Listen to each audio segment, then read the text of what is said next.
Somewhere I read of freedom of assembly. Somewhere I read of freedom of speech. Somewhere I read that the greatness of America is in the right to protest for right. That was the message of the last speech that Dr. Martin Luther King gave. And it's a message that's meaningful for us and we should hold on to now. For many of us who care about building a better world, as we all do, this is a challenging time. Many people have lost confidence in the major institutions of society or even frightened about them.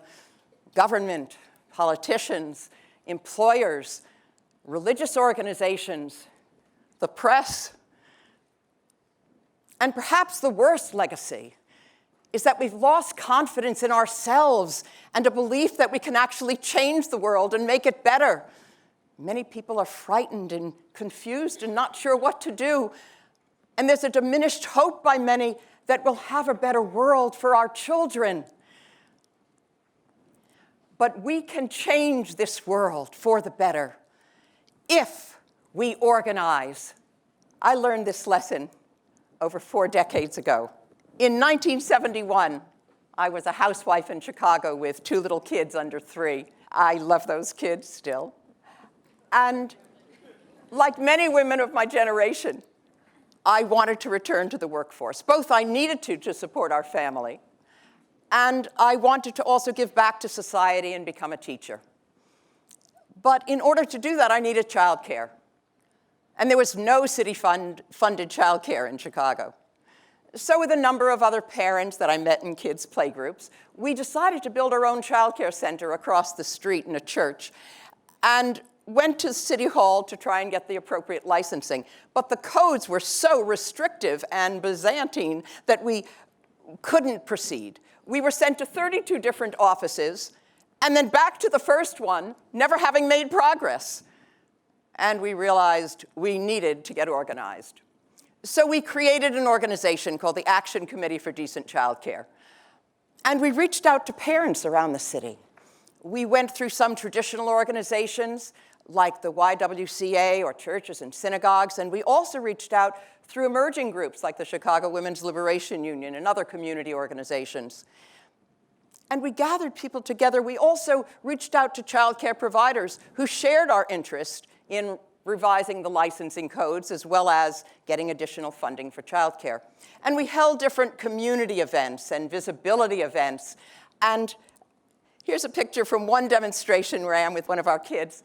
And people flocked to us because they had been dealing with a problem that they felt was theirs alone and just a personal problem when in fact it was a social problem and needed a social solution. And so the visibility events also helped us gather speed and build the organization.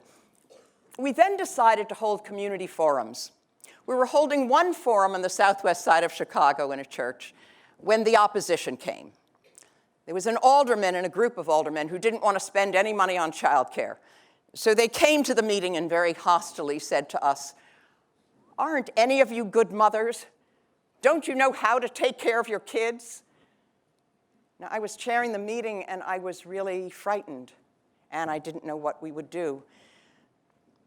And one woman stood up and said, "You know I'm a good mother, but my husband was killed in Vietnam, and I have to work. I love those kids, and in order to work, I need childcare." And the floodgates opened. One parent after another gained confidence, found their voice, spoke about their love for their kids, what they needed, the childcare they needed, their vision of the future, and how we stood together. And we realized that speaking from the heart, telling our story, we had more power than this one opposition alderman. And in fact, we could have the political power when we organized. We then took the message around the city, and more people came to us. And as we were gaining strength, we realized it made sense for us also to seek a small victory while we were looking for the long-term victory.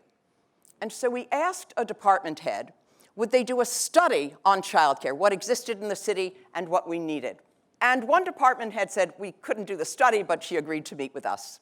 So we go down with about 30 parents and our kids, because after all, we didn't have childcare. And we go down to City Hall, and it was also intimidating for people who hadn't done something like this. There were marble walls and long halls, and everything echoed and reverberated. And we got down to the department head office, and she wasn't there. We thought of leaving, but we decided to stay. The kids got a little fidgety.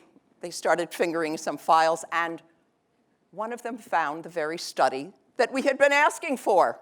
We called up the press. The press comes down immediately, miraculously. The department head comes in and says, "I didn't know you were waiting. Oh, you wanted a study. We can't do a study. Oh, you found the study."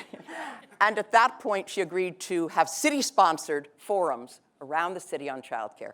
That, of course, built our support, let us hear more stories, more people joined the organization, and we built a base of power, so our issue concerns also became political power around the aldermen in the various districts.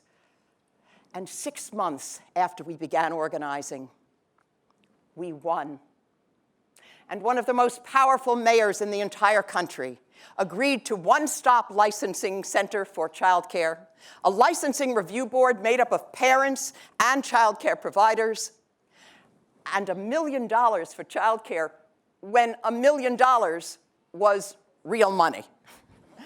This is a picture of just some of the press that we've gotten, and this front article actually says about how we won. Now, we still have a long way to go on childcare. For childcare, right now, the cost could be equal to that of a college education or the rent in some cities. And childcare workers are often not paid enough to even take care of their own kids while they're caring for ours. We have a long way to go, but we make progress when we organize. Now, these lessons apply to all the issues that you care about, all the changes that you want to see over the next 10 years. It's childcare and well beyond that. And knowing that, I decided to pass on those lessons, and I created a training center called Midwest Academy. And thousands of people have been trained by Midwest Academy. There are 3 principles of organizing our training is based on.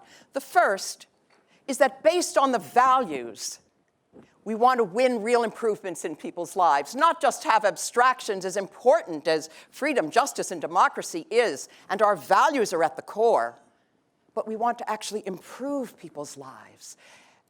On childcare, it meant our value was that we loved our kids and we needed childcare.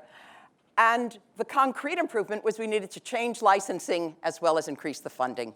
The second principle is that we wanted to give people a sense of their own power, to let them know that if they had the confidence, they could stand up and make democracy work. On childcare, it meant we went from community to community with parents and childcare providers joined together, built a base of power, and then convinced the alderman, the department head, and finally the mayor, and won.